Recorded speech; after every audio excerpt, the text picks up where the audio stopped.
Baik, selamat malam untuk Bapak Ibu sekalian yang sudah bergabung.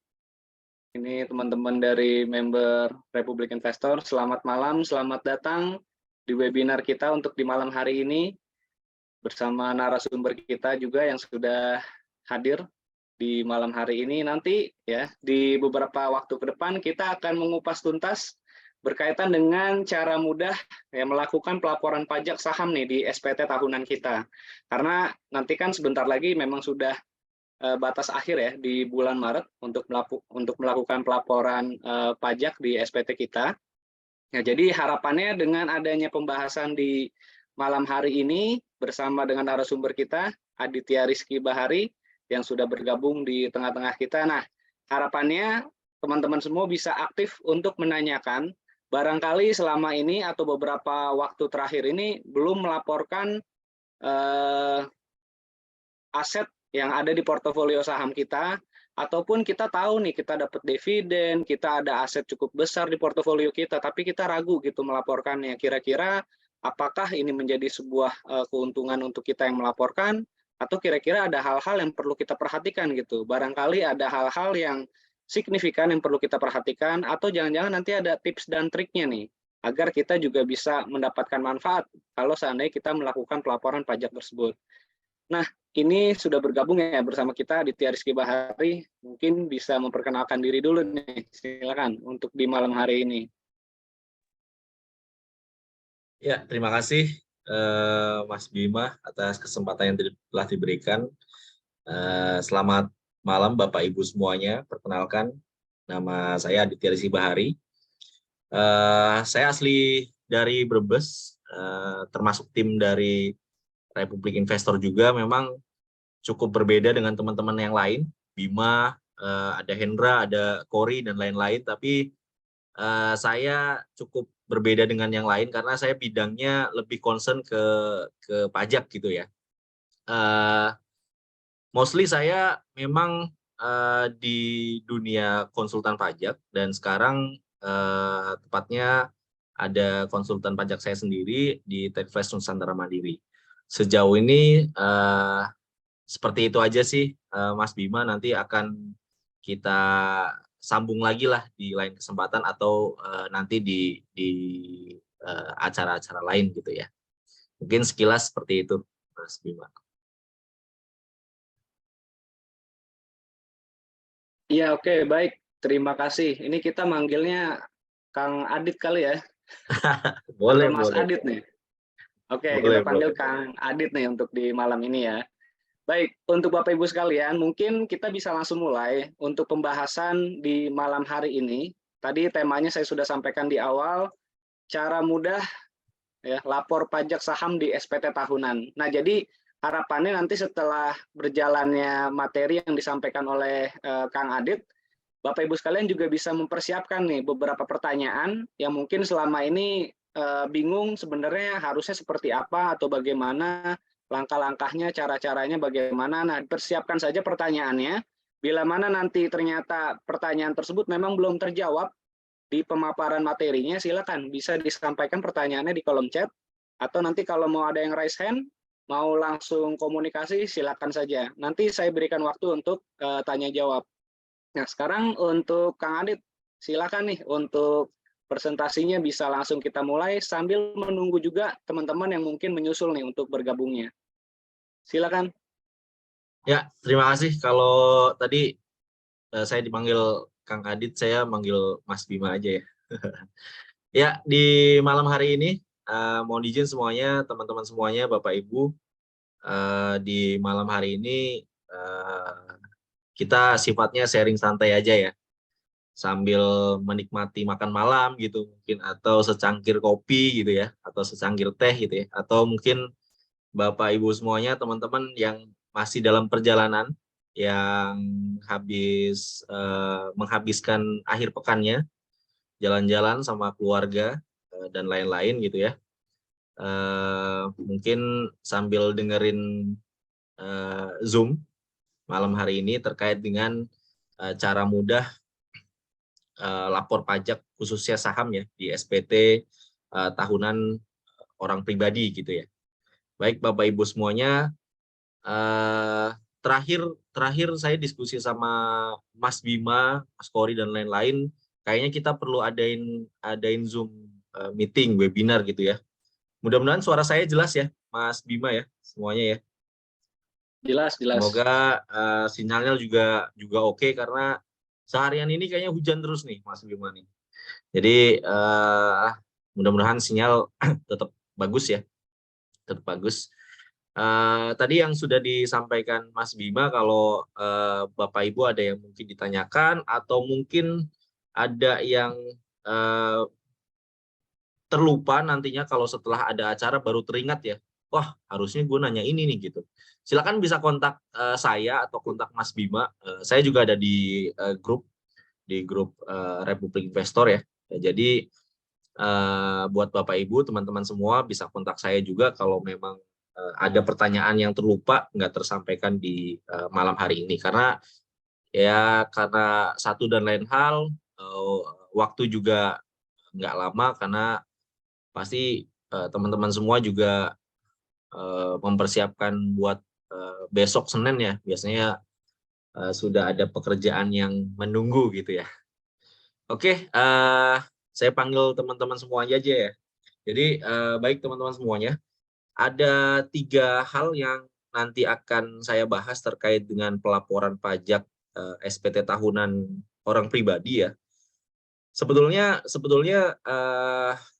penekanan yang mau saya sampaikan ke teman-teman semua bukan hanya terkait dengan pelaporan saja. Karena kalau pelaporan aja, saya kira Bapak Ibu semuanya pasti udah paham banget. Pasti mungkin juga ada yang belum paham. Tapi saya rasa ketika saya bicara terkait dengan saham, artinya posisinya dia adalah final, dan final itu adalah tidak ada pembayaran kembali ketika kita melaporkan SPT orang pribadi ya. Tapi saya juga akan memberikan insight, mudah-mudahan bisa Bapak Ibu terima, dan juga ini menghindari nantinya jika nanti akan ada surat cinta ya, biasanya surat cinta dari kantor pajak lagi. Nah, kalau surat cinta dari pasangan kita masih oke ya, ini surat cinta dari kantor pajak bikin deg-degan biasanya kan. Nah, Bapak Ibu semuanya, jadi saya juga akan memberikan tips dan juga mitigasi resiko pastinya ya, untuk menghindari hal-hal semacam itu ya. Apalagi banyak banget yang nanya ke saya, khususnya minggu kemarin sih tepatnya, ada yang juga nanya secara langsung, bikin appointment sama saya, di mana dia nanya, "Lah Mas, kan saham itu kan final, kok saya masih dapat surat cinta ya?" gitu. Harusnya kan ketika final, ketika transaksi itu terjadi penjualan gitu ya Mas Bima ya, terjadi penjualan baru dipotong kan, kan saya udah bayar pajak, kok masih ditanya lagi sama orang kantor pajak gitu. Salahnya saya di mana? Nanti kita akan bahas nih, Bapak Ibu semuanya, teman-teman semuanya.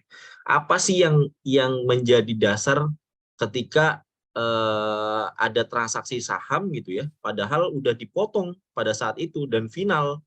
Artinya di SPT tahunan orang pribadi itu nggak akan dihitung kembali gitu ya. Nah, itu yang sering sekali ditanyakan ke saya terkait dengan hal itu gitu ya. Padahal udah final, pajaknya udah final, tapi saya masih aja dapat surat cinta gitu ya. Oke, secara gambaran umum kita akan membahas terkait yang pastinya pajak itu nggak lepas dari dasar hukum ya, karena itu adalah payung hukum yang pastinya ini jadi dasar kita melangkah gitu ya. Kalau terkait dengan penghasilan kan, kategori saham ini ada yang final gitu ya. Mungkin juga ada penghasilan lain yang Bapak Ibu juga terima, itu masuk kategori pasal yang lain. Nah, ini juga dasar hukum. Kemudian ada gambaran-gambaran umum ketika Bapak Ibu memiliki saham yang mungkin masih di hold masih belum dijual, masih ditahan-tahan nih karena rekomendasi Mas Bima per 31 Desember kemarin 2022. Tahan dulu Bu, jangan dulu dijual gitu. Nah, itu perlakuannya gimana? Terus perlakuannya ketika Mas Bima, Mas Kori, Mas Hendra dan lain-lain menyarankan untuk jual, nah itu posisinya seperti apa? Nah, ini secara gambaran umum gitu ya. Kemudian lanjut ke pelaporan di SPT-nya seperti apa gitu. Seperti apa namanya kolom-kolomnya, kemudian apa namanya lampiran-lampiran gitu. Oke, ini terkait dengan dasar hukum. Jadi pastinya kalau runutan aturan di Indonesia ini kan memang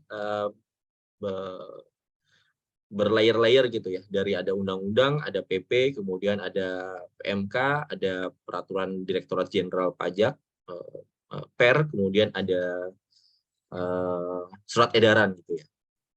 Nah, boleh di-share PPT-nya. Oke, nanti kami share PPT-nya, Bapak Ibu semua ya.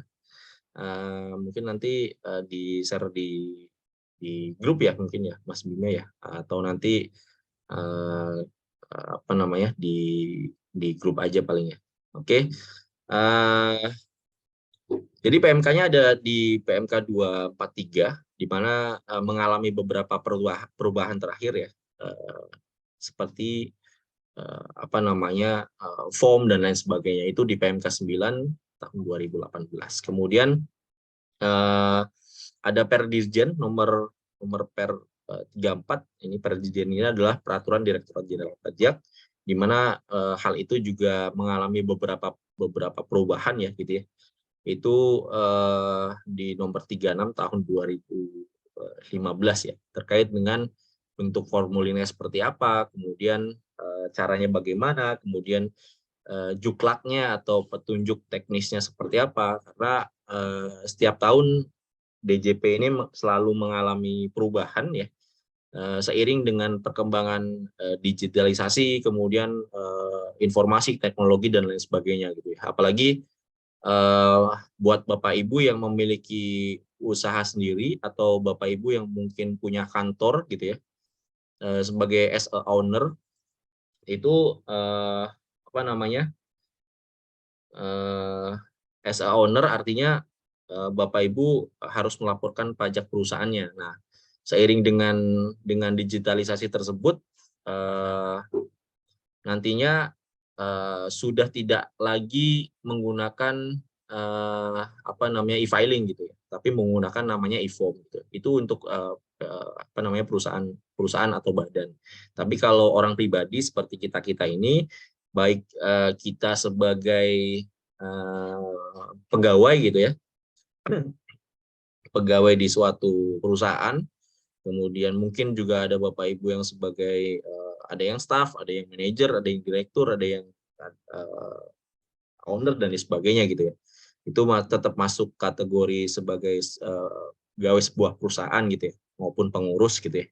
Kemudian ada juga yang mungkin pegawai plus juga dia sebagai trader saham gitu ya. Kemudian ada juga yang mungkin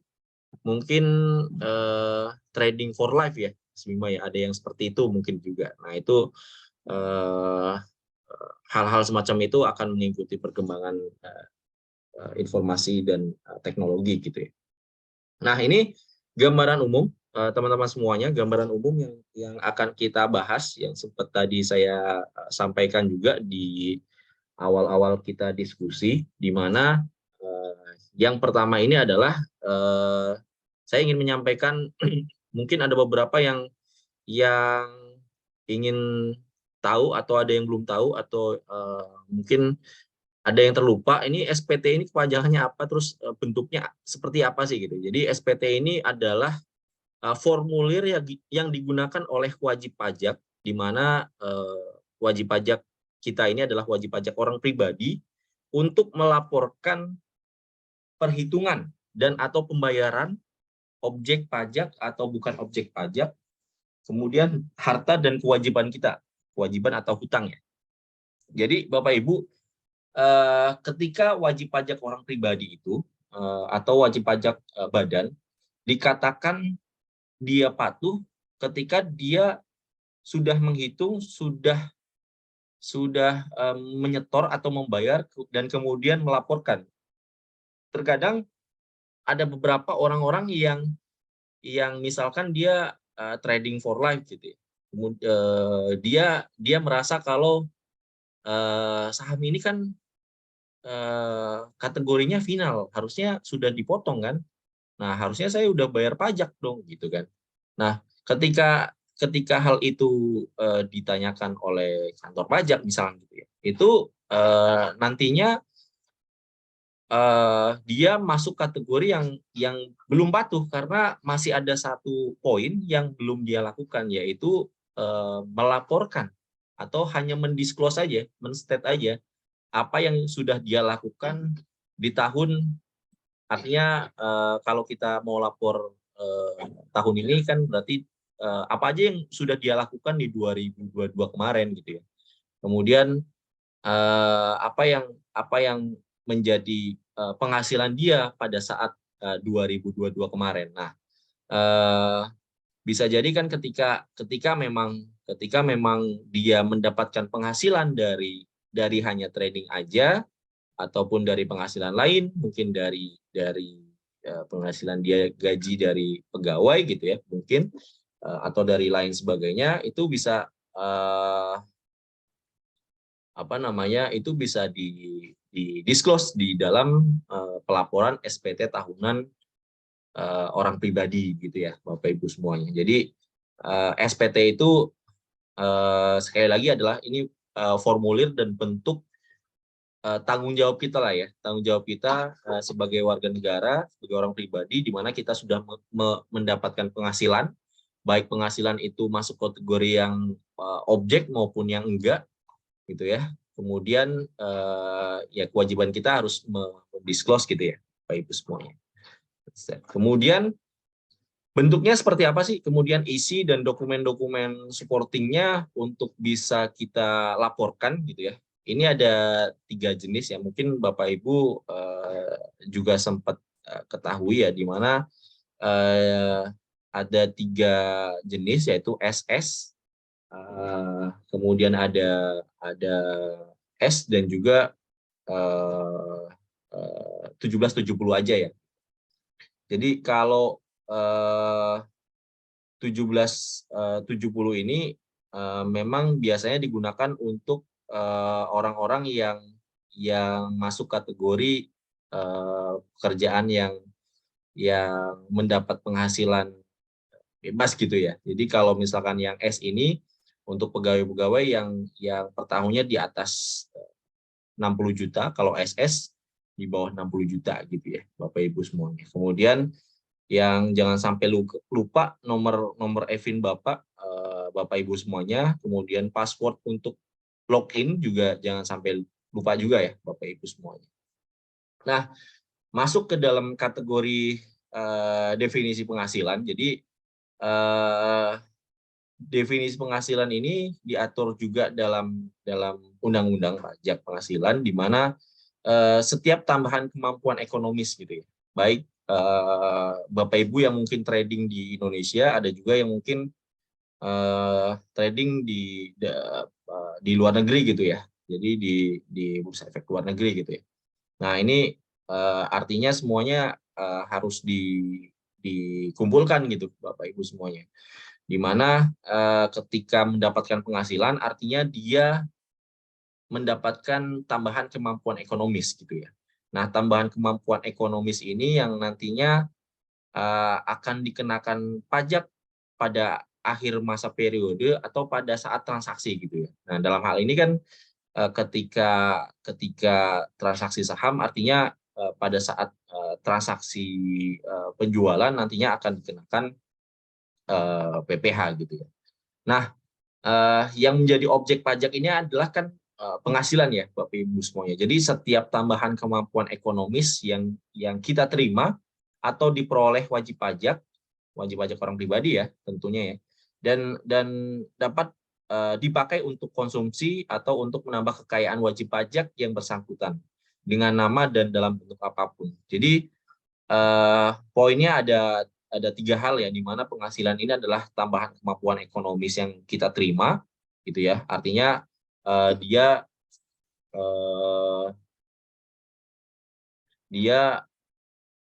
maaf ada telepon sebentar. Jadi dia mendapatkan penghasilan itu digunakan untuk apa gitu ya. Kemudian berasal dari mana? Dari Indonesia atau dari luar negeri atau cross border gitu ya. Kemudian dipakai untuk apa penghasilan tersebut gitu ya. Penghasilan dari keuntungan trading kita misalnya gitu ya. Kemudian penghasilan itu juga dalam nama dan dalam bentuk apapun gitu ya. Misalkan kalau dalam hal ini misalkan di luar dari saham ya, artinya dalam bentuk kan bisa berbentuk natura dan lain sebagainya gitu ya. Jadi ini yang masuk kategori penghasilan gitu ya, Bapak Ibu semuanya. Kemudian ini beberapa hal sih, ini hanya sharing-sharing aja. Ada bantuan, ada harta, ada hibah, kemudian ada waris bisa jadi gitu kan. Ini yang perlu juga dilaporkan selain dari penghasilan yang Bapak Ibu dapatkan dari trading saham ya. Mungkin ada juga yang tadi saya sampaikan, di mana mendapat penghasilan juga dari kantornya gitu ya, atau melakukan bisnis-bisnis tertentu lainnya gitu ya. Kemudian masuk kepada pelaporan SPT-nya, Bapak Ibu semuanya. Jadi ditekankan lagi bahwa pelaporan SPT ini dilakukan paling lambat ya, paling lambat. Jadi Bapak Ibu besok pun atau hari ini pun bisa melakukan pelaporan SPT gitu, Bapak Ibu. Jadi nggak menunggu sampai dengan injury time atau bahkan hari terakhir di tanggal 31 Maret ya, Bapak Ibu semuanya. Jadi jangan lupa kalau bahasa di undang-undangnya itu 3 bulan setelah berakhirnya masa pajak. Nah, masa pajak kita kan berakhir dari Januari sampai dengan Desember ya, Bapak Ibu semuanya ya. Jadi Januari sampai dengan Desember itu tahun 2022 ya, itu adalah masa-masa kita melakukan aktivitas dan mendapatkan penghasilan tentunya gitu ya. Dan Bapak Ibu semuanya juga melakukan transaksi atau trading saham gitu ya. Itu Bapak Ibu bisa mengecek transaksi-transaksi atau mungkin berkoordinasi dengan sekuritas gitu ya. Misalkan Bapak Ibu trading di tempatnya Mas Bima gitu ya. Itu nantinya bisa berkoordinasi dengan Mas Bima. Ini mungkin kesulitan ya. Berapa sih transaksi saya dari 1 Januari sampai 31 Desember kemarin gitu ya. Per 31 Desember kemarin berapa sih yang terjual gitu ya. Berapa yang saya transaksiin sahamnya gitu ya. Kemudian saya jual, kemudian berapa sih yang masih di hold gitu ya, yang masih di hold per 31 Desember gitu.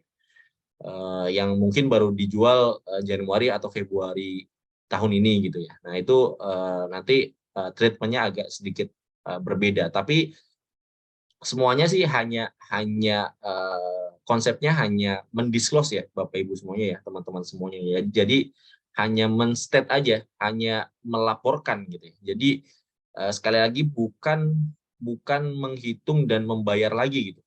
Nggak ada seperti itu. Jadi saya tekankan lagi untuk pelaporan SPT ini Bapak Ibu hanya cukup melaporkan aja gitu.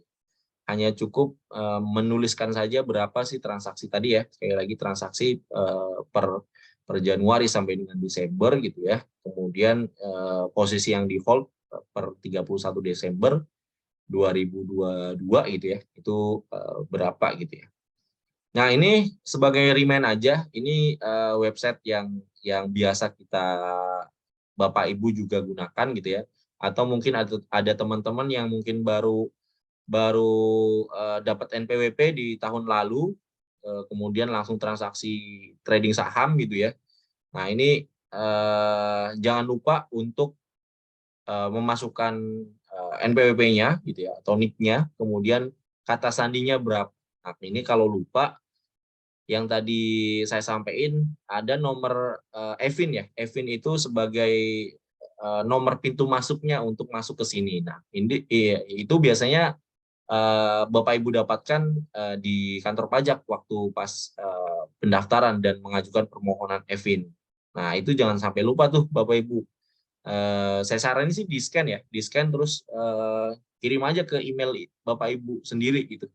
Biasanya saya kalau kalau untuk dokumen-dokumen yang penting gitu, saya scan kemudian saya kirim email, tapi kepadanya saya kirim sendiri gitu. Jadi nanti masuk ke email gitu ya, kotak masuk. Nah, ini untuk kata sandi juga jangan sampai lupa. Ini sering banget ditanyain ke saya. Nih, Mas, ini kata sandi saya lupa nih. Ini cara masuknya gimana? Nah, itu karena Bapak Ibu sendiri yang tahu ya, akhirnya solusinya mudah sih sekarang. Ada fasilitas kering pajak, tapi juga itu luar biasa super padat ya.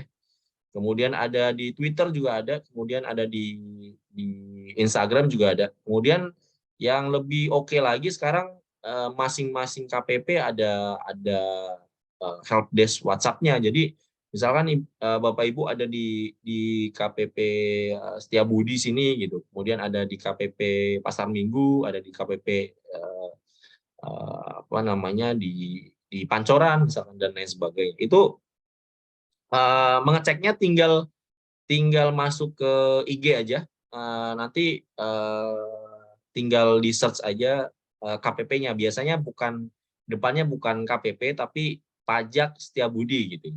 Kemudian ada pajak Pancoran, kemudian ada pajak Bekasi, pajak Depok gitu ya, pajak Bogor dan lain sebagainya. Itu tinggal di Bapak Ibu search aja, di situ ada link untuk nomor WhatsApp-nya, nanti tinggal di WhatsApp. Sejauh ini sih saya masih oke kalau kalau menggunakan atau ada beberapa teman yang lupa gitu ya, khususnya Evin, itu tinggal Bapak Ibu WhatsApp aja. Jadi sekarang cukup cukup oke lah gitu ya. Tapi memang kalau kering pajak itu super super padat ya. Jadi Bapak Ibu bisa memanfaatkan fasilitas itu karena saya pikir sih kayaknya setiap hari kita pasti pasti buka Instagram ya. Instagram sama TikTok mungkin gitu ya. Tapi Instagram yang paling familiar, jadi kantor pajak menggunakan fasilitas di IG yang paling paling sering sih gitu. Kalau yang saya lihat. Mas Bima izin break sebentar ya. Ada azan ya. Ya, silakan Kang Adit. Siap, Kita siap. break Sebentar. satu Kita dua break menit ya. ya. 1-2 menit ya Bapak Ibu ya.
Ya, mohon izin Mas Bima, dilanjut ya.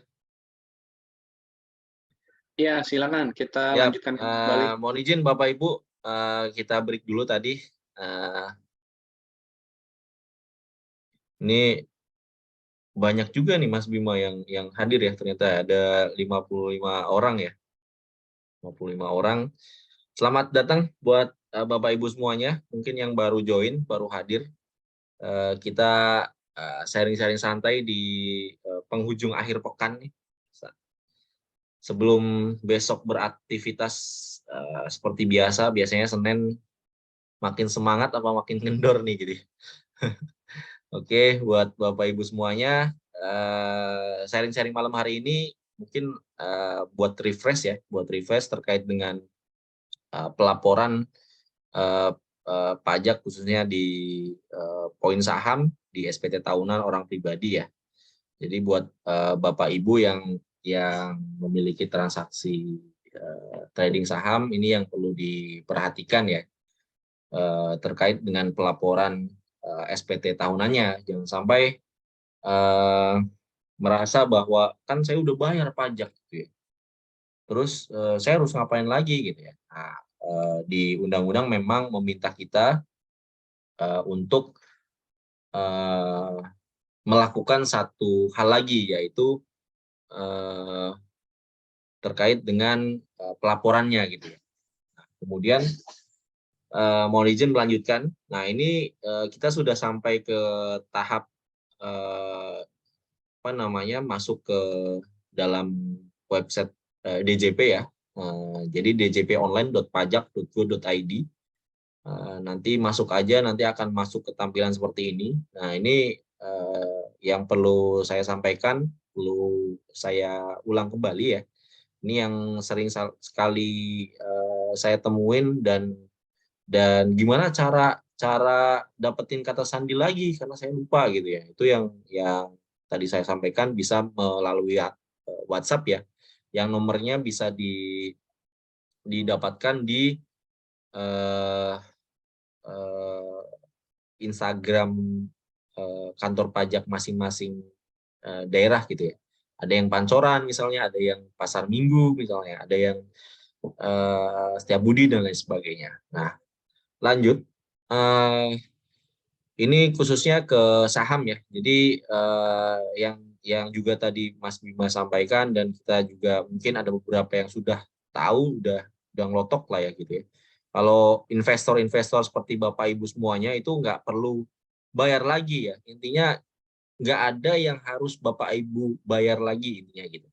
Karena transaksi saham ini adalah masuk kategori penghasilan yang dikategorikan yaitu final, di mana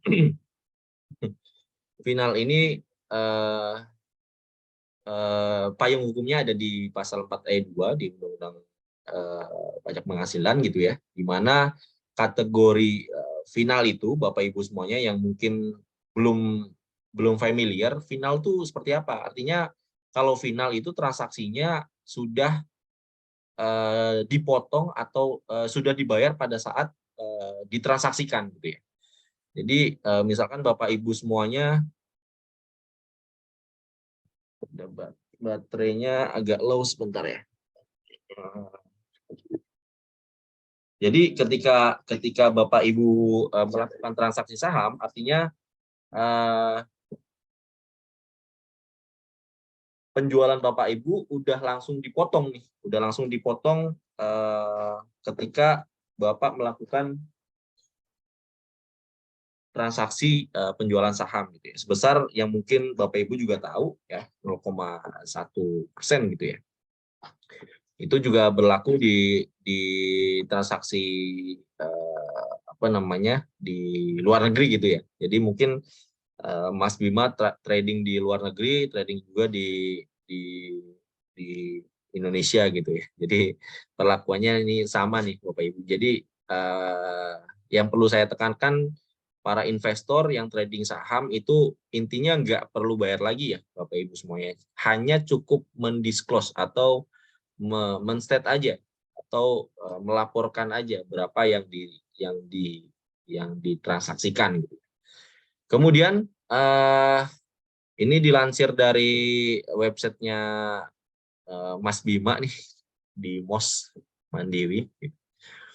Mungkin dari Bapak Ibu juga ada yang trading di luar dari Mandiri gitu ya. Ini bagaimana perlakuan saham yang sudah dilakukan penjualan gitu ya. Jadi di tahap ini kita sebagai wajib pajak, khususnya wajib pajak orang pribadi, itu melaporkan total PPh-nya atau pajak penghasilannya yang telah dipotong oleh pihak sekuritas, di mana kita lihat dalam laporan tersebut total yang harus Anda laporkan sebesar 542.308 sebagaimana dari rekap transaksi penjualan Anda selama setahun gitu ya.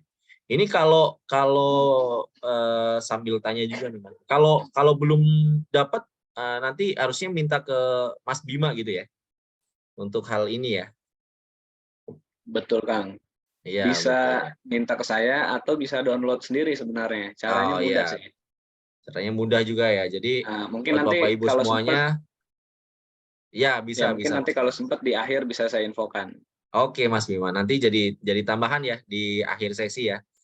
Ya, jadi Bapak Ibu semuanya, artinya Bapak Ibu mendapatkan penghasilan selama kurun waktu 12 bulan dari Januari sampai 31 Desember 2022 ya. Jadi transaksi yang Bapak Ibu lakukan penjualan-penjualan saham dari 1 Januari sampai dengan 31 Desember 2022.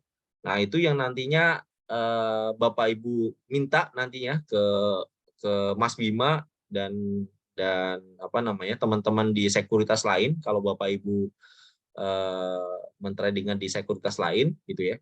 Itu kemudian itu kan pasti ada rincian-rinciannya ya. Kemudian yang harus Bapak Ibu laporkan ya sebesar total PPh yang telah dipotong oleh sekuritas tersebut gitu ya. Kemudian yang perlu diperhatikan adalah ini yang tadi selalu saya sampaikan kalau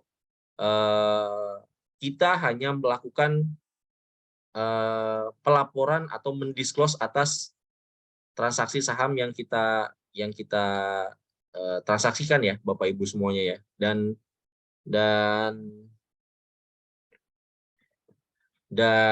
yang perlu kita tekankan adalah ini masuk di lampiran 2 ya tepatnya ya, dan di bagian A. Kalau Bapak Ibu bingung, pokoknya cari penghasilannya dikenakan PPh final atau bersifat final gitu ya. Pokoknya cari bagian itu tuh. Karena yang perlu kita tekankan adalah saham ini masuk kategori transaksi yang nantinya penghasilannya dikenakan PPh final atau sifat final gitu ya Bapak Ibu. Kemudian Bapak Ibu semua cari terkait dengan penjualan saham di Bursa Efek. Nah, ini ada poin-poin lain, ini juga masuk kategori final ya Bapak Ibu semuanya, tapi bisa abaikan itu. Tapi kalau memang Bapak Ibu juga mendapatkan penghasilan final seperti bunga deposito, tabungan, jadi Bapak Ibu punya deposito juga, Bapak Ibu punya transaksi saham juga, kemudian ada obligasi, ada lain sebagainya gitu ya, sampai penghasilan lain yang dikenakan pajak final itu juga misalnya Bapak Ibu juga melakukan transaksi apa ya jual beli barang misalnya gitu ya, itu juga masuk kategori penghasilan lain yang dikenakan pajak final gitu ya, atau dirujukannya di peraturan pemerintah nomor 23 gitu ya. Nah, kemudian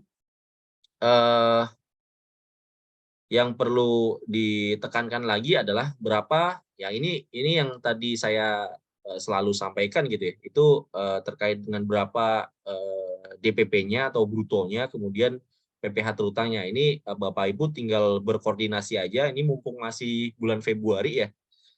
Biasanya mungkin Mas Bima nanti apa namanya akan merimain juga teman-teman di grup gitu ya, untuk apalagi tadi ada fasilitas mendownload sendiri atau ada yang belum tahu ya, artinya perlu nanti koordinasi aja sama Mas Bima dan teman-teman yang ada di sekuritas gitu. Jadi sekali lagi Bapak Ibu semuanya hanya mendisclose atau melaporkan transaksi selama 1 Januari sampai dengan 31 Desember 2022 kemarin gitu ya. Kemudian gimana perlakuan untuk full time investor gitu ya, trading for life gitu ya. Untuk investor yang sumber penghasilannya hanya berasal dari investasi saham aja, artinya dia memang kerjanya dapat penghasilannya bukan dari kerja kantor, bukan dari jual beli barang misalkan atau lain sebagainya, tapi memang penghasilan dia untuk makan, untuk konsumsi, untuk beli aset, beli kendaraan, motor, mobil, bahkan beli rumah gitu ya. Itu penghasilannya memang dari saham gitu. Itu maka status SPT-nya nanti juga akan sama kalau tadi yang Bapak Ibu laporkan, nantinya akan berstatus nihil Bapak Ibu. Artinya nihil itu tidak ada suatu kewajiban yang harus kita lakukan kembali Bapak Ibu. Jadi yang perlu selalu saya tekankan bahwa ketika apalagi full time investor ya, ketika tadi yang sebelumnya aja tidak ada yang kurang dibayar, apalagi yang memang full time investor ya, itu tidak membayar apapun gitu ya, dan akan berstatus nihil karena lagi-lagi full time investor ini sudah melakukan kewajibannya membayar atau telah dipotong oleh sekuritasnya terkait dengan penghasilannya pada saat transaksi penjualan saham gitu ya. Jadi meskipun nggak perlu bayar, full time investor ini lagi-lagi harus melaporkan di SPT tahunannya di kolom ini ya. Pokoknya bagian A di SPT di lampiran 2 ya. Di lampiran 2 Bapak Ibu nanti cari aja untuk pos penghasilan yang dikenakan PPh final. Ini inline dengan nanti yang trigger yang nanti akan saya sampaikan. Kenapa ini perlu disampaikan Bapak Ibu? Karena ketika Bapak Ibu nggak melaporkan, ini yang clue yang nanti akan saya sampaikan. Ketika Bapak Ibu nggak melaporkan satupun, padahal Bapak Ibu sudah merasa, nah kan udah final Mas gitu, kan udah final Pak, kan harusnya nggak ada kewajiban kita lagi. Nah, orang pajak kan nggak tahu kalau kita nggak melaporkan gitu ya, kalau kita nggak mendisclose, orang pajak kan nggak tahu karena kan setiap dari kita kan pasti punya NPWP ya Bapak Ibu. Kita punya NPWP dan juga NPWP setiap dari kita itu memiliki satu account representatif namanya, satu AR.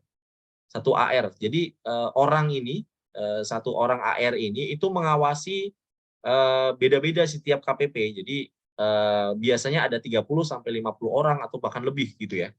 Jadi si AR ini fungsi AR di kantor pajak ini itu dia mengawasi kita ini Bapak Ibu semuanya. Nah, misalkan AR saya nih namanya Bu X gitu ya. Ibu X ini nanti nanya ke saya, Mas Adit, kamu di tahun 2022 kok SPT tahunannya kosong gitu ya. Nah, terus saya bilang, kan saya trading full time Bu gitu ya. Sedangkan trading saham itu adalah final. Nah, terus si ibunya kadang nanya gitu kan, nanya kalau pada saat kita dapat surat cinta tadi gitu ya, tanya ya kita kan nggak tahu kalau ternyata Pak Adit full time investor gitu ya, full time investor di saham gitu ya. Nah, yang dikhawatirkan oleh kantor pajak ketika nggak melaporkan walaupun final ya, itu kan mereka pasti punya skeptis ya, nih orang penghasilannya dari mana di tahun 2022, padahal dia masih ada sampai sekarang gitu ya. di mana di 2022 juga pasti kan dia butuh makan, butuh minum, butuh konsumsi lain gitu ya. Kemudian dia juga pasti punya tabungan. Terus dari mana nih penghasilannya gitu ya. Nah, itu yang kadang sering ditanyakan oleh apa namanya? Oleh beberapa teman-teman semuanya ya gitu ya. Kemudian ini yang udah full time. Kemudian bagaimana nih saham-saham yang masih di hold nih? Sarannya Mas Bima kemarin per 31 Desember gitu ya. Untuk Bapak Ibu untuk saham ini jangan dijual dulu gitu ya. Tunggu nanti naik berapa persen gitu ya, Mas Bima bilang gitu ya. Nah, ini perlakuannya agak sedikit berbeda. Namun lagi-lagi tidak ada kewajiban kita untuk melakukan pembayaran Bapak Ibu. Jadi Bapak Ibu hanya cukup melaporkan. Cuma memang beda di lampiran aja.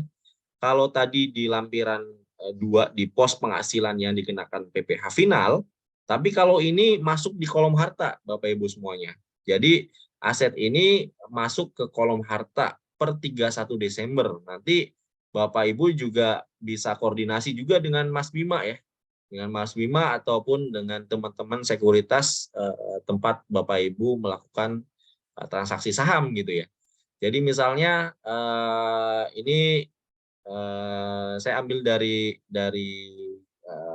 MOS gitu ya, dari Mas Bima.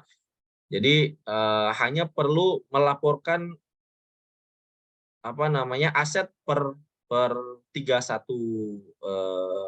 Desember ya. Kemudian mengapa stock value? Karena aset yang tertulis harga yang kita dapat pada saat melakukan pembelian gitu ya. Jadi cukup Bapak Ibu melaporkan harta pada akhir tahun ini gitu ya. Kemudian kode-kodenya nanti juga akan saya sampaikan. Ini di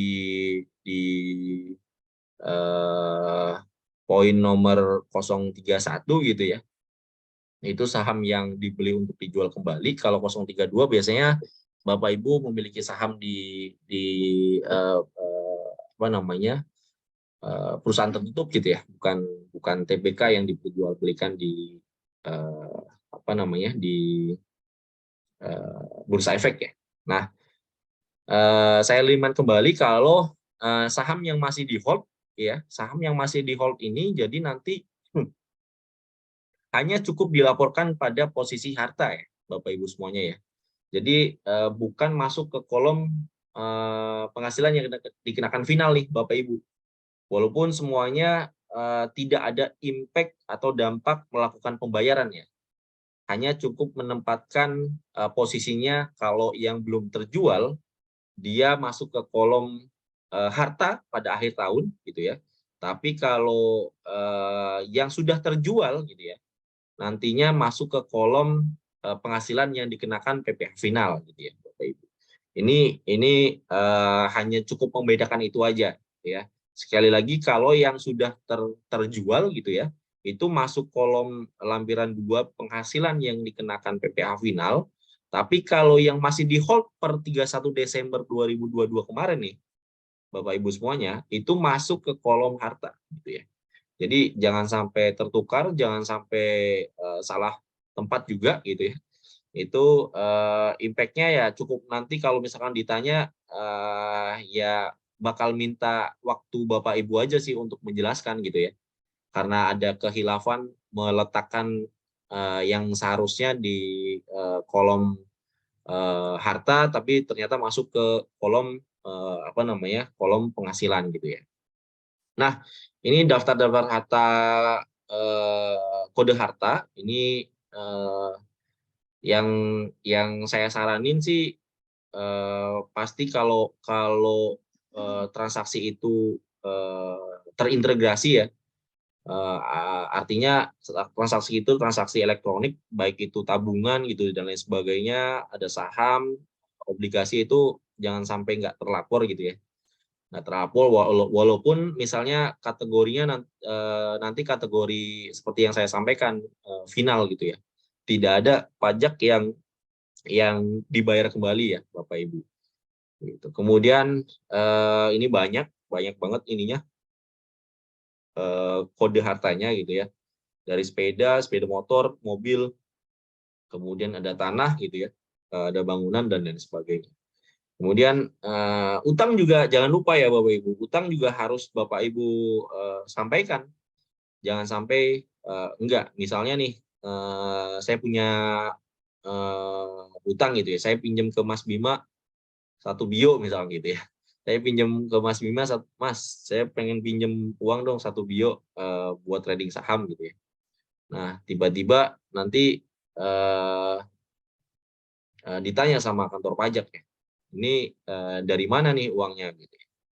Nah, itu penjelasan terkait dengan pelaporan PPH yang dimana yang di awal saya sampaikan, dan setiap tahun juga pasti Mas Bima, Mas Kori, Mas Hendra, Mas Doni dan teman-teman yang lain, Mas Ihsan juga pasti menghimbau ya, menyarankan untuk melakukan pelaporan setiap tahunnya gitu ya, kepada para nasabah-nasabahnya, pada para Bapak Ibu semuanya selaku investor gitu ya. Namun saya akan memberikan insight lain bahwa terkait dengan pelaporan saham itu nggak hanya itu loh gitu, tapi ada hal-hal lain yang perlu kita perhatikan gitu. Jadi ada 4 indikator nih Bapak Ibu ketika kita sebagai wajib pajak di kantor pajak ya, di kantor pajak Pratama mungkin gitu ya, di Pancoran atau di manapun Bapak Ibu berada terdaftar gitu ya. Kalau saya masih, karena saya aslinya Brebes, saya masih lokasinya di sana nih. Kemudian mungkin Mas Bima aslinya Bogor, mungkin dulu KPP-nya ada di Bogor gitu ya. Atau Bapak Ibu semuanya aslinya dari mana, itu juga KPP-nya terdaftar di sana. Nah, ini berdasarkan apa namanya indikator ketidakpatuhan wajib pajak orang pribadi di kantor pajak. Ini ada 4 nih Bapak Ibu yang perlu kita tekankan ya, bahwa ada ketidakpatuhan pembayaran dan penyampaian SPT. Artinya poin pertama ini terkait dengan pembayaran karena transaksi tadi kategorinya final ya, artinya Bapak Ibu tidak perlu mengkhawatirkan hal itu gitu. Tapi terkait dengan penyampaian ini yang kadang menjadi PR untuk melakukan penyampaian atau pelaporan SPT gitu. Nah, kemudian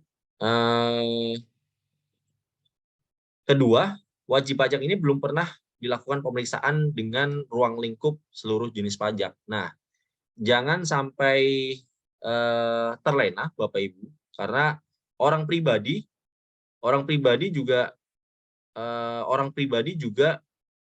apa namanya amat sangat memungkinkan untuk dilakukan pemeriksaan Bapak Ibu. Amat sangat memungkinkan. Nanti triggernya dari mana? Nanti selanjutnya saya sampaikan. Saya ada 2 orang yang saat ini sedang dilakukan pemeriksaan. Satu lagi berarti total ada 3 orang. Satu lagi posisinya ada di pengadilan sampai di banding pengadilan pajak Bapak Ibu. Jadi saya mungkin nanti akan sharing ke Bapak Ibu semuanya supaya menghindari hal-hal semacam itulah gitu ya. Artinya sampai dengan Bapak Ibu dilakukan pemeriksaan gitu ya. Karena kalau dilakukan pemeriksaan tuh capek Bu, capek karena seluruh rekening koran kita diminta, seluruh bukti-bukti kita diminta gitu ya. Kemudian risikonya juga besar gitu ya. Ada surat paksa sampai ada surat cita gitu ya kalau kita nggak bisa bayar gitu ya. Itu hal-hal yang harus kita cegah gitu ya, atau antisipasi gitu ya. Jangan sampai kalau kata peribahasa tuh apa namanya, nasi sudah menjadi bubur ya, tapi kalau sudah jadi bubur ya harusnya kita olah jadi bikin enak. Nah, kemudian ketidaksesuaian antara profil SPT dengan skala usaha wajib pajak atau hartanya nih diinvestasiin, kepemilikan, gaya hidup, profil pinjaman wajib pajak. Nah, sebagai informasi Bapak Ibu semuanya, teman-teman semuanya, kantor pajak sekarang itu lagi membuild sebuah sistem yang nantinya per 1 Januari 2024 itu akan launching nih di 2024. Nah, namanya adalah Cortex, Bapak Ibu. Cortex ini bisa mendapatkan informasi dengan detail seluruh aktivitas Bapak Ibu semuanya, baik itu di transaksi elektronik ya, mau di transaksi bank malah sekarang udah bisa transaksi marketplace, sampai Bapak Ibu sampai gaya hidup, misalkan Bapak Ibu di akhir tahun pergi ke Paris gitu, atau pergi ke Singapura selama 1 bulan. Nah, sistem ini bisa mengenerate, oh artinya dia punya penghasilan, misalkan gaya hidup dia tinggal di Paris di akhir tahun gitu ya, liburan di sana selama sebulan, harusnya dia punya penghasilan minimal misalkan 500 juta gitu ya. Tapi ternyata di SPT dia hanya tertera 100 juta aja misalnya. Nah, itu yang bisa mengenerate sistem Cortex itu, Bapak Ibu. Jadi hati-hati dengan media sosial. Kalau beli-beli jam tangan mahal misalnya, atau tas mahal, sepatu mahal, itu apalagi kemarin kan sempat ada yang disenggol sama akun kantor pajak ya, waktu pas banyak yang di di IG, di TikTok yang munculin saldo rekening ya, itu senggol dong kantor pajak gitu. Itu bahaya banget tuh. Nah, itu buat Bapak Ibu semuanya yang sekarang beli-beli sesuatu, mobil baru gitu ya, kemudian rumah baru gitu, itu kalau nggak bisa menjelaskan, lebih baik jangan dipublish gitu ya. Nanti saya sampaikan filosofinya kenapa kantor pajak nanyain hal tersebut gitu ya. Misalkan tadi kan saya udah bayar pajak mobil Mas tiap tahun. Kan saya udah bayar PBB Mas, pajak rumah gitu ya. Pajak bangunan, bumi dan bangunan tiap tahun juga ya. Kok masih dapat surat cinta gitu ya. Kalau 4 indikator ketidakpatuhan tadi tidak terselesaikan dengan baik Bapak Ibu semuanya, tidak Bapak Ibu susah menjelaskan dengan bukti, dengan dokumen dan lain sebagainya. Efeknya apa?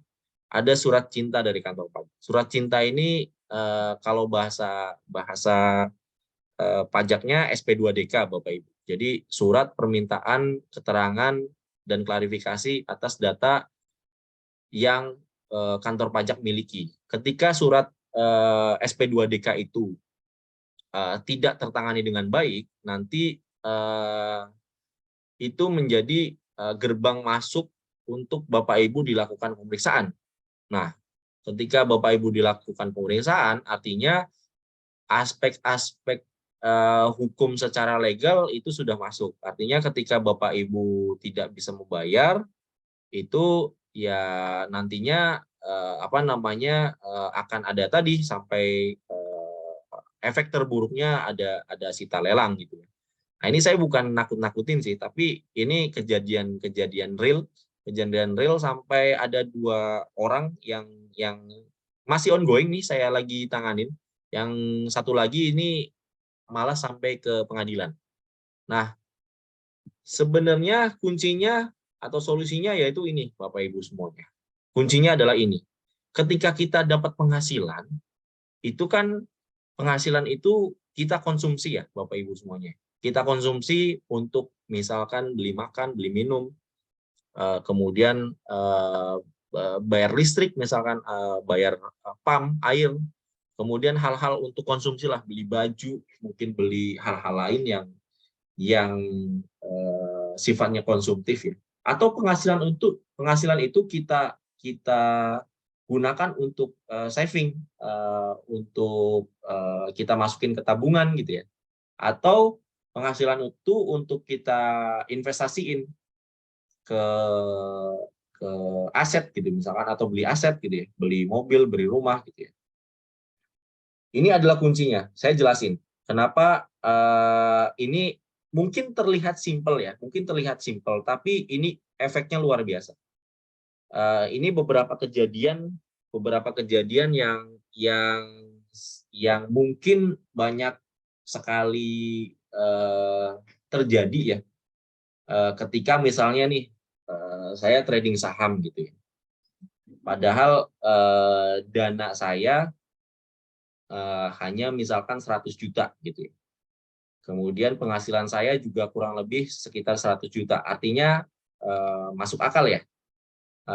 Ketika penghasilan saya 100 juta, kemudian transaksi saham saya apa ya namanya, injek ya Mas Bima ya. Saya punya dana di rekening tabungan, saya masukin ke rekening saham, itu apa, diinjek lah ya. Itu ya, diinjek ke rekening saham gitu ya. Kemudian ada Mas Bima nih. Mas Bima nih orang yang nggak pengen dipajekin gitu. Orang yang nggak pengen muncul di permukaan. Tapi dia punya banyak uang gitu. Dia punya dana misalkan 10 M. Kemudian Mas Bima bilang, Mas Adit, tolong dong tradingin uang saya gitu ya. Tradingin dong uang saya. Nanti kalau ada keuntungan gitu ya. Nanti kalau ada keuntungan, nanti kita bagi 2 misalnya. Kemudian tadi dana saya berapa? Hanya 100 juta Bapak Ibu. Kemudian nambah tiba-tiba 10 miliar. Yang mana uangnya dari Mas Bima gitu ya. Karena Mas Bima apa namanya, orang yang sudah bos gitu ya misalnya. Kemudian pengen orang yang di belakang layar nggak pengen muncul, sehingga Mas Bima juga nggak pengen bayar pajak gitu ya. Kemudian saya misalnya terdaftar di kantor pajak Depok gitu ya misalnya. Kemudian orang kantor pajak nanya ke saya, Mas Adit, nih kamu penghasilan kan 100 juta, tapi transaksi saham kamu kok 10 miliar, ada dana masuk gitu. Terus banyak orang yang bilang, kan transaksi saham itu adalah transaksi final. Ketika transaksi final itu sudah dilakukan penjualan, kita nggak ada kewajiban lagi buat bayar. Yang perlu ditekankan adalah pajak ini menganut asas sumber Bapak Ibu semuanya. Jadi bukan ketika dijalankan Bapak Ibu, tapi sumber atas uang yang Bapak Ibu tradingkan itu sudah dilakukan pajak atau belum. Gitu Bapak Ibu. Jadi ketika tadi contohnya, ini banyak sekali nih, ada beberapa teman-teman saya yang nanya ke saya dan disuratin sampai di ancam untuk, ya bukan diancam sih, lebih ke kalau nggak bisa dijelasin dinaikin ke pemeriksaan gitu ya. Nah, ketika saya ditanyakan, artinya saya nggak bisa menjelaskan kalau itu dari penghasilan saya kan, karena itu memang bukan penghasilan saya, tapi uang titipan gitu ya, uang titipan. Ya artinya solusi simpelnya yang bisa mungkin ini kan butuh diskusi panjang ya, tapi secara simpelnya ya antara saya bayar pajak atas uang 10 miliar itu atau saya bilang kalau ini saya uang titipan Bu, uang titipan dari Mas Bima. Nah, nanti kan Mas Bima yang dikejar sama orang pajak.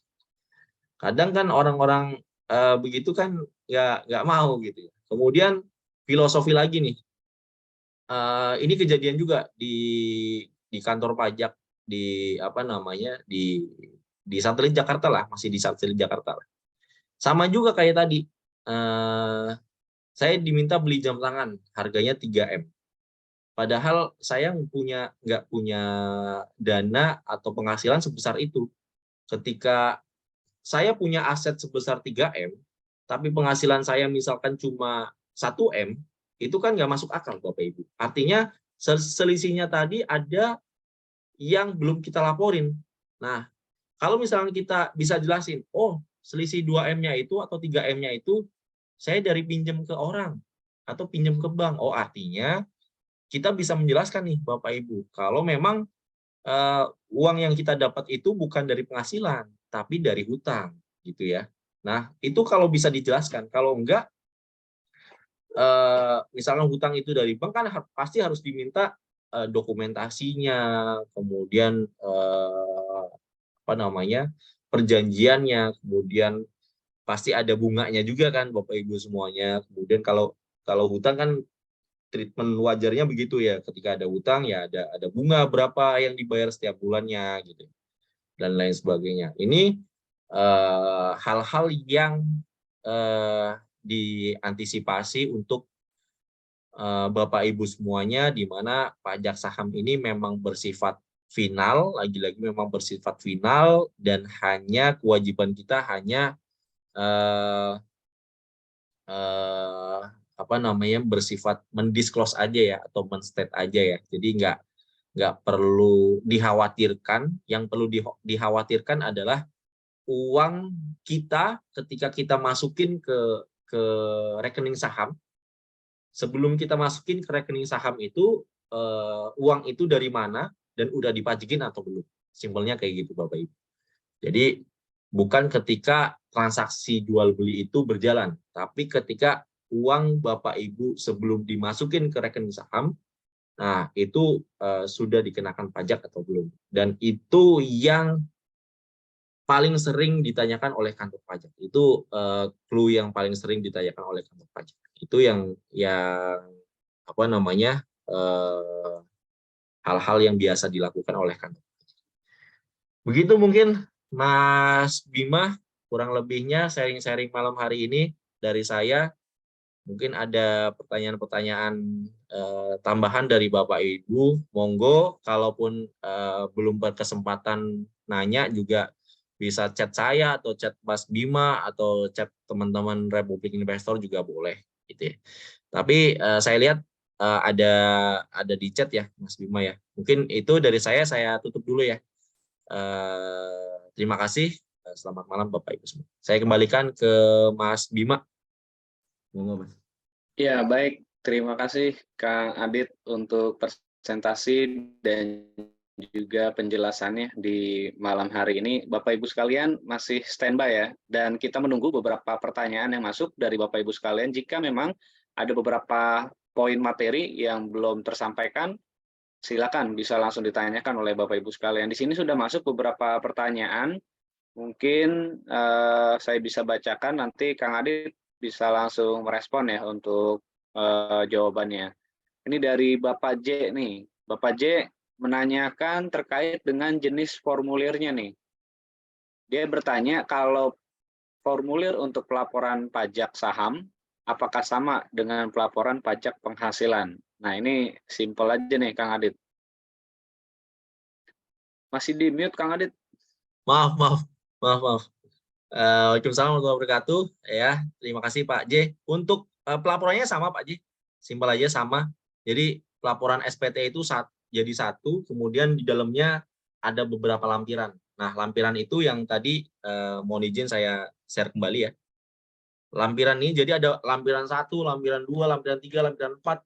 Ada juga sampai apa namanya detail misalkan Bapak adalah kepala keluarga, kemudian istrinya siapa, anak-anaknya siapa, itu ada di lampiran-lampiran lain. Nah, Bapak Ibu cukup fokus ke lampiran 2 ya. Fokus ke lampiran 2 bagian A, Pak J gitu. Jadi apa namanya? Laporannya cukup satu, sama aja. Jadi pelaporan pajak sehubungan dengan saham hanya lampirannya aja, Pak J. Gitu Mas Bima. Terima kasih. Iya, baik. Terima kasih. Semoga terjawab tadi pertanyaannya. Lalu yang kedua nih dari Bapak Girsang ya. Sebelumnya saya ada usaha sehingga pakai formulir yang 1770. Tapi karena sekarang usahanya udah tutup dan pendapatannya hanya menggunakan gaji, apakah ini sehubungan dengan transaksi sahamnya nih? Apakah saya perlu ubah Ya. ke 1770S? Nah, mungkin ini bisa disampaikan Kang Adit. Ya. Terima kasih Pak Girsang ya. Untuk formulir cukup di 1770 aja Pak. Artinya kalau memang betul-betul di 2022 ya, Bapak hanya melakukan transaksi saham, artinya biasanya memang nggak terlalu ini sih Pak, nggak terlalu intens. Yang penting PPh terutangnya berapa, yang sudah dipotong berapa, kemudian brutonya berapa nilainya, kemudian tinggal dilaporkan aja. Pengalaman saya di lapangan hanya cukup itu aja sih Pak. Itu Pak Girsang, semoga menjawab. Ya, baik. Terima kasih. Kita lanjutkan nih. Ada Bapak Agus Hardiansyah. Waduh, ini kayaknya juga banyak dialami nih, Kang Adit. Jadi, Iya, iya, investasi iya. kita di saham ternyata minus nih, Kang Adit. Masa udah minus, kita kira-kira perlu laporan juga nih, mungkin malu kali. Ya, yang tadi saya sampaikan, kalau transaksi saham ini ketika transaksi yang memang sudah dilakukan jual beli ya, Mas Bima ya. Artinya memang nggak melihat hal itu ya. Jadi Mas Bima pun nanti akan melihat rekapitulasi dari 1 Januari sampai 31 Desember gitu ya, untuk transaksi-transaksi saham yang nantinya terlapor ya, gitu Mas Bima. Kecuali nantinya apa namanya, ketika minus itu kan tetap akan ada nilainya kan Mas Bima? Ada. Apalagi tadi Kang Adit sampaikan nilai yang dilaporkan adalah nilai stock value ya, atau nilai pembelian ya. Betul, betul. Itu Pak Agus Hardiansyah, semoga menjawab. Ya, jadi kalaupun ternyata minus harus tetap lapor nih, Iya, Bapak Agus. Bapak Agus Hardiansyah. Oke, lalu Kalau Mas ini, Bima sih kayaknya nggak minus ya, positif terus. amin, amin. Amin. Nah, ini ada dari Ibu Rahmi nih, terkait penghasilan dividen, cut off-nya berdasarkan aktual dari basis atau cash basis nih diterima untuk penghasilan dividennya. Ya, oke, terima kasih. Memang kalau dividen mungkin nanti di kesempatan lain, tapi sedikit saya kasih clue ya. Kalau dividen ini kan memang semenjak ada undang-undang Ciptaker atau undang-undang HPP ya, yang mungkin Bapak Ibu juga tahu, itu kan ada 2 treatment ya, antara akan dikenakan 10% atau 0 ya, 0% gitu ya. Namun untuk dividen saham ini, transaksi ketika mendapatkan dividen, kalau nggak salah itu ada reportnya ya Mas Bima ya, stok dividen listing yang kita dapat ya. Nah kemudian Ada. total, nah itu mungkin nanti di aplikasi sekuritasnya itu ada, ataupun nanti bisa menghubungi Mas Bima. Jadi total yang harus dilaporkan itu masih di kolom yang tadi, Bapak Ibu, masih di kolom yang tadi, di poin dividen ya. Jadi berapa total yang masih harus dilaporkan ya, sejumlah report yang ada di apa namanya, bukti potong di sekuritas itu gitu. Mungkin gitu ya Mas Bima ya. Mungkin nanti dibantu juga Mas Bima. Ya, kalau untuk Bapak Ibu sekalian yang ada di Mandiri Sekuritas ya, tadi di atas saya sudah menyampaikan di kolom chat, ada Di share beberapa ya. dokumen yang bisa didapat, salah satunya adalah mengenai perolehan dividen. Jadi perolehan dividen yang sudah tertera di dokumen itu, itulah dana yang bisa kita laporkan gitu di formulir yang tadi Kang Adit sudah sampaikan. Nanti kalau seandainya memang ada beberapa hal yang belum jelas, bisa lanjut, nanti bisa langsung tanya nih ke Kang Adit. Siap, Baik, siap. kita bisa lanjutkan dulu Makasih Mas nih. Bima. Jadi nanti kalau Oke. untuk pelaporan-pelaporan kan biasanya ada report masing-masing sekuritas ya. Tadi kalau di Mandiri Sekuritas bisa lewat aplikasi gitu ya, atau nanti kalau ya ada yang belum jelas mungkin bisa langsung menghubungi Mas Bima. Tapi kalau secara penjelasan dari saya, pelaporan pajaknya itu nggak ada masalah ya. Jadi masuk di kolom dividen ini aja gitu Mas Bima. Lanjut. Baik. Nah, ini dari Ibu Nurulia. Nah, saya Ibu. pengangguran tapi ada uang tabungan saya semasa kerja. Nah, ini saya gunakan untuk investasi saham. Apakah akan dipertanyakan juga? Oke. Nah, Bu Nurulia, selamat malam. Untuk hal ini nggak ada masalah, Bu, nggak ada masalah. Artinya misalkan tabungan Ibu selama bekerja totalnya misalnya 5M gitu ya. Kemudian 5M ini ternyata Ibu transaksiin, ternyata menjadi dari 5M itu jadi 6M. Artinya ada penghasilan 1M ya, Bapak Ibu ya. Bu Nurul ya tadi ya, Bu Nurulia. Artinya nggak ada masalah. Artinya sumber dari uang yang Ibu injekkan ke saham itu penghasilannya jelas dari semasa Ibu bekerja. Nah, waktu Ibu bekerja itu kan dipotong pajaknya oleh kantor dan sudah disetorkan. Jadi so far nggak ada masalah sih, Bu Nurul. Ya, baik. Kita lanjutkan, ini pertanyaan dari Pak Naufal nih. Ini Pak Naufal juga sudah merangkum nih ya beberapa poin yang tadi juga disampaikan oleh Kang Adit. Jadi apa saja yang dilaporkan ke kantor pajak? Yang pertama, posisi saham yang masih di hold per tahun 2022. Ini yang dilaporkan adalah harga pembelian. Lalu yang kedua, dividen yang kita peroleh di sepanjang tahun 2022. Dan yang ketiga, saham-saham yang memang kita eksekusi penjualan, karena yang dikenakan pajak adalah yang dilakukan penjualan. Itu selama 1 tahun ya, di tahun 2022. Nah, untuk ketiga dokumen tersebut, itu kalau seandainya Bapak Ibu sekalian ada di Mandiri Sekuritas, itu bisa mendapatkan dokumennya itu tata caranya seperti yang saya sudah informasikan di kolom chat. Jadi tinggal buka di mos.co.id, lalu login seperti biasa ya dengan user ID dan password masing-masing. Dan nanti ini tinggal mengikuti langkah-langkah yang ada di kolom chat. Nah, nanti bisa menemukan ketiga dokumen yang tadi dimaksud oleh Pak Naufal, termasuk juga bukti potong pajaknya. Kalau seandainya memang nilai penjualan kita itu sudah dibayarkan 0,1% yang tadi sudah disampaikan Kang Adit. Nah, itu juga ada dokumen tersebut. Nah, itu yang mungkin bisa menjadi lampiran juga.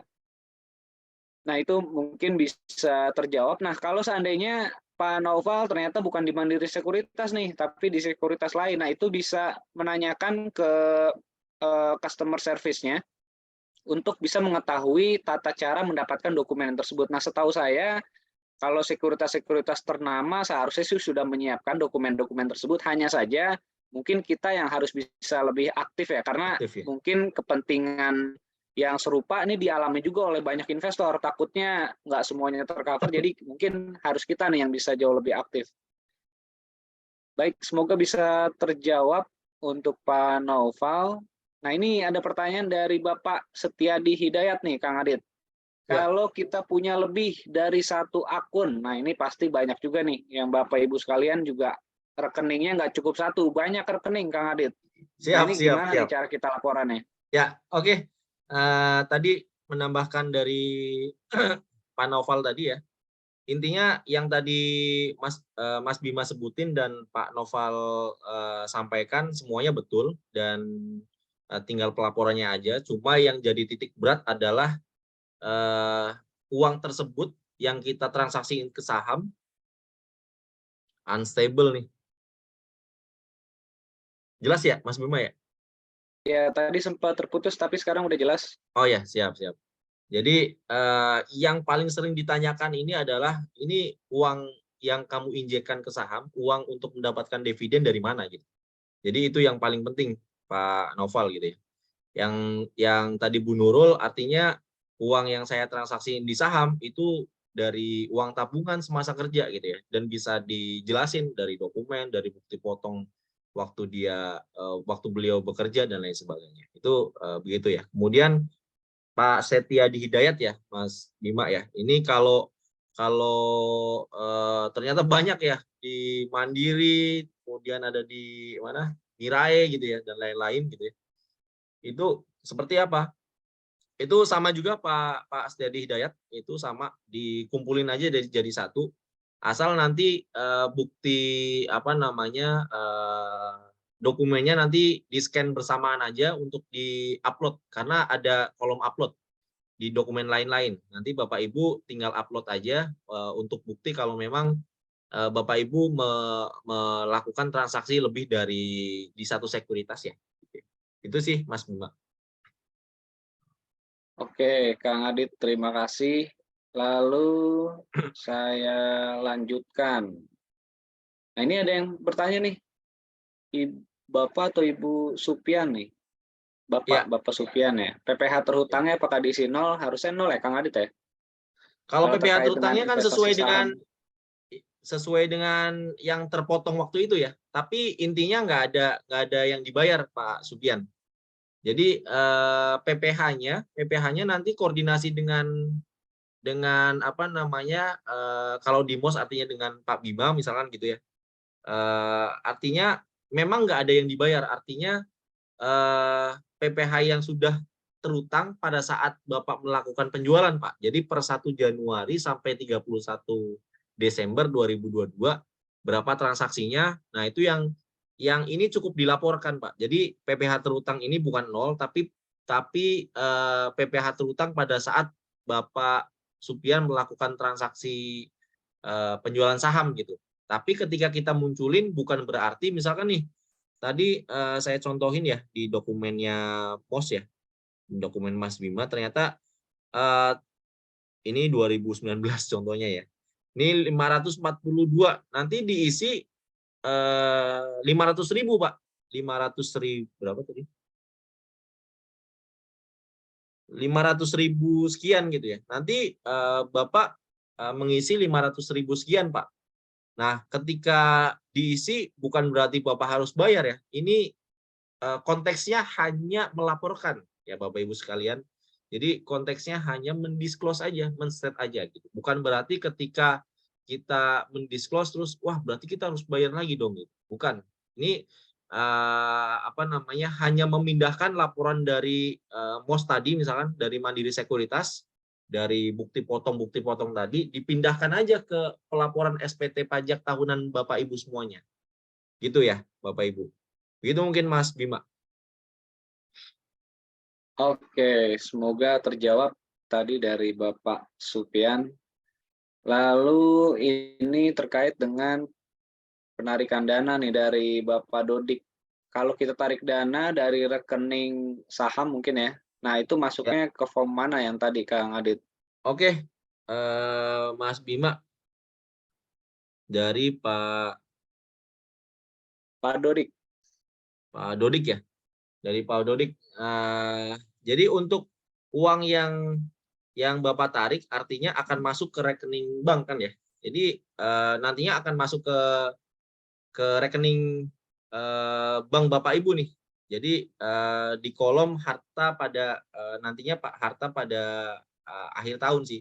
Cuma nantinya untuk harta rekening bank ini kan nantinya terakumulasi ya.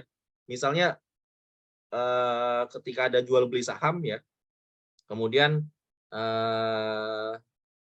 ada di rekening saham sebesar misalnya 10 juta gitu ya. Kemudian ditarik masuk ke rekening bank. Nah, rekening bank itu kan nanti sudah terakumulasi naik turun ya. Artinya masuknya ke kolom harta Pak Dodik gitu ya. Jadi bukan kalau narik dana sih bukan masuk ke kolom tadi ya. Masuk ke kolom apa namanya penghasilan yang dikenakan PPh final. Gitu. Itu mungkin Mas Bima. Semoga menjawab Pak Dodik. Ya, baik. Terima kasih. Lalu kita lanjutkan. Nah, ini tadi Berkasnya di Pak, mana Pak Bima tuh? Ada yang nanya lagi tuh. ya tadi Pak Noval, Kang Adit mungkin tadi terputus. Jadi Kang Noval untuk data yang tadi sudah disampaikan di kolom chat ya, yang Pak Noval sampaikan ada 1, 2, 3 dokumen, itu kalau di Mandiri Sekuritas bisa langsung didapatkan di website Mandiri Sekuritas yaitu di most.co.id dan langkah-langkahnya sama persis seperti yang saya sudah sampaikan di kolom chat. Mungkin kalau seandainya memang Bapak Ibu sekalian di sini cukup banyak yang menggunakan aplikasi dari Mandiri Sekuritas, saya mungkin bisa minta izin nih Kang Adit, mungkin 1 menit untuk menampilkan tata cara kita untuk dapat Oh iya, dokumennya Kang Adit. monggo monggo monggo. Monggo Nah, Mas oke, Bima. mungkin saya sebentar saja karena ini nggak terlalu sulit dan nanti Bapak Ibu sekalian bisa langsung login ya ke ini sebentar saya share screen terlebih dahulu. Baik, nah mungkin ini sudah terlihat ya di layar Bapak Ibu sekalian. Jadi yang pertama, kita masuk dulu ke mos.co.id seperti yang ada di layar Bapak Ibu sekalian di browser ya. Jadi bukan melalui aplikasi MOS, tapi melalui browser mos.co.id. Setelah itu kita login.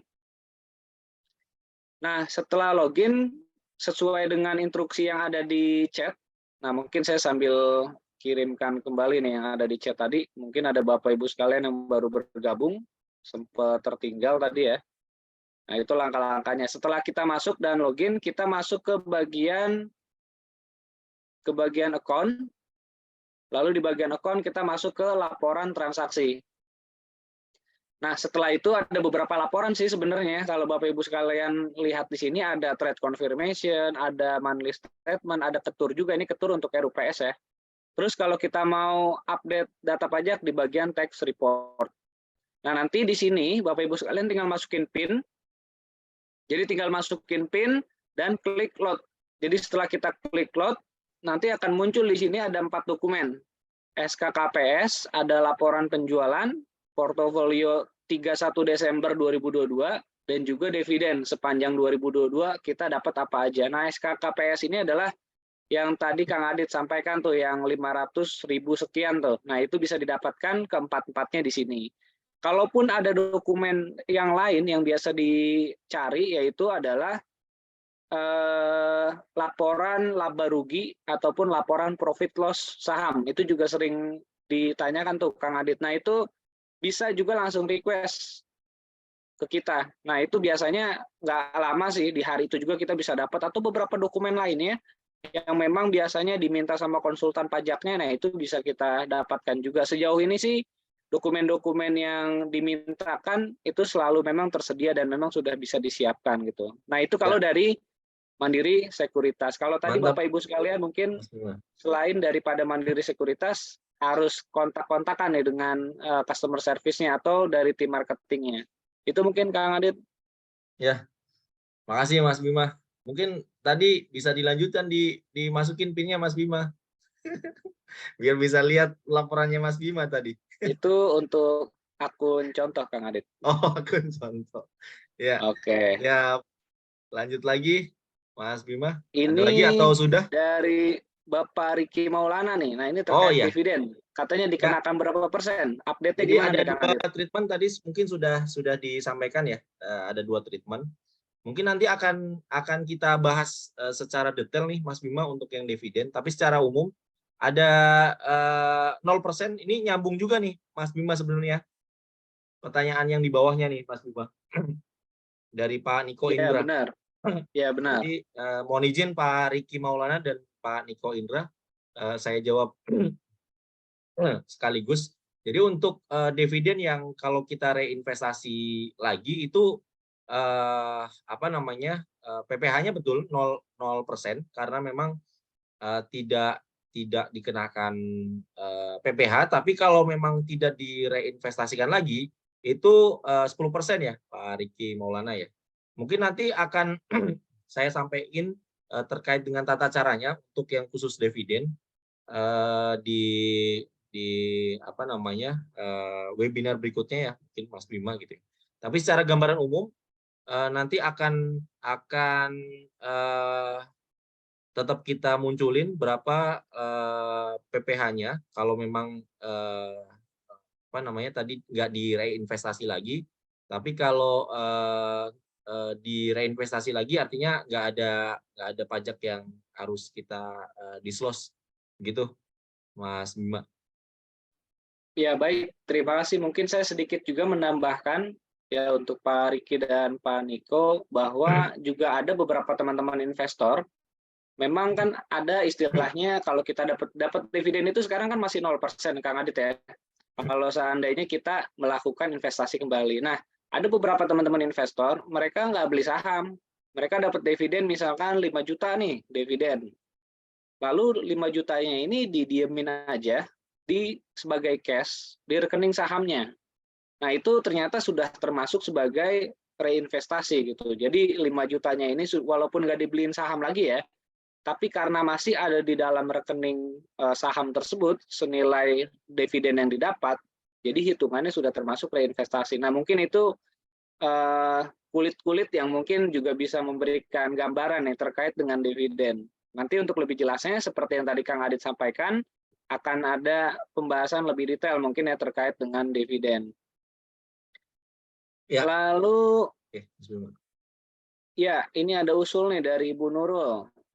Untuk webinar berikutnya praktek pengisian SPT-nya. siap. Benar nih Kang Adit.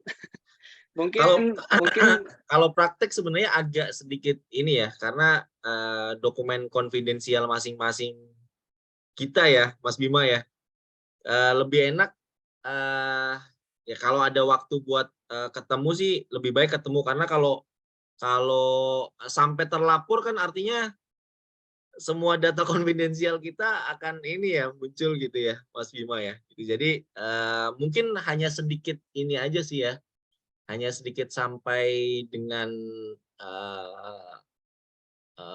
pos-pos tertentu aja lah mungkin gitu, Mas Bima. Nggak sampai dengan terlapor ya, gitu sih.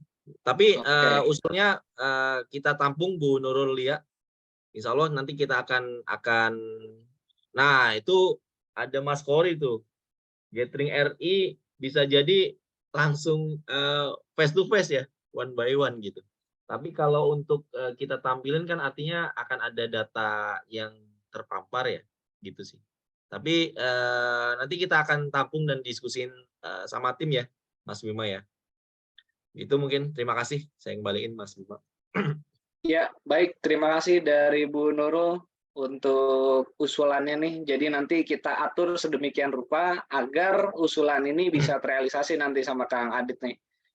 Baik, terima kasih untuk narasumber kita nih Kang Adit di malam hari ini. Semoga nanti Bapak Ibu sekalian yang sudah bergabung di sesi malam hari ini paling tidak sudah mendapatkan sedikit banyak gambaran terkait dengan pelaporan kita ya.